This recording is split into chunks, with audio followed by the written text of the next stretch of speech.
देखिए height and distance का most repeated question लाया है जो हर एग्जाम में पूछते रहता है। देखिए पहले क्वेश्चन को हम बारीकी तरह से पढ़ लेते हैं फिर सॉल्यूशन देंगे। यदि किसी टावर के शीर्ष से 10 मीटर ऊंची बिल्डिंग के शीर्ष का अवनमन कोण कितना है? 60 डिग्री है। यदि टावर और बिल्डिंग के बीच की दूरी 50 फुट 3 है तो उस टावर की ऊंचाई ज्ञात करें। क्या दिक्कत है?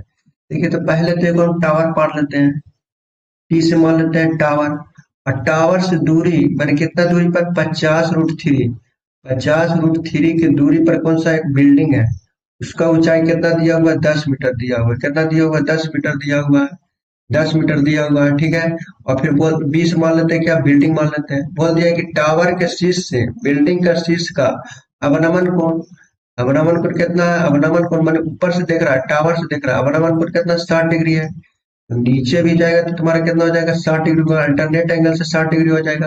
अल्टरनेट एंगल से 60 डिग्री हो जाएगा तो इसको इसको रेशियो में निकालेंगे, कितना हो जाएगा? √3/1 रेशियो हो जाएगा। आप बोलिएगा कि ऐसे कैसे लिखते हैं सर डायरेक्ट, तो देखिए यहाँ हम समझा देते हैं। tan 60 डिग्री का मान कितना लिख सकते हैं? √3 लिख सकते हैं। तो नीचे अपने मन से 1 कर सकते हैं। tan 60 डिग्री का मान √3। यस सर, आप बोलिएगा यस सर। देखिए tan tan थीटा का मान हो जाता है p/b हो जाता है।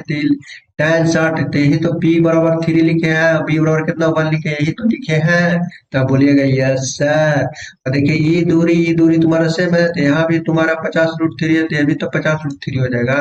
अब देखिए इसको 50√3 का मान कितना है? 1 है, 1 के बराबर है। तुम्हारा कितना है? इसको यहाँ से यहाँ तक की दूरी हम निकाल लेते हैं, यहाँ से यहाँ तक की दूरी हम निकाल लेते हैं, √3 हो जाएगा। अब तुम्हारा इससे गुना करेंगे तो कितना हो जाएगा? 150 हो जाएगा। लेकिन कहा दिया है कि जी उस टावर की ऊंचाई ज्ञात कीजिए। पूरा ऊंचाई ज्ञात करें। बिल्डिंग की ऊंचाई यहाँ से यहाँ तक 10 था, यहाँ से यहाँ तक कितना है? 150 है। तो प्लस 10 जोड़ देंगे तो तुम्हारा कितना हो जाएगा? 160 हो जाएगा। कौन सा ऑप्शन है? ये पूरा हो जाएगा अजमेर सियालदा।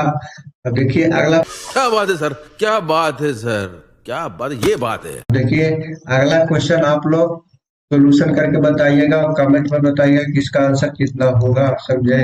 यहाँ तक वीडियो देखने के लिए थैंक यू, धन्यवाद, जय हिंद।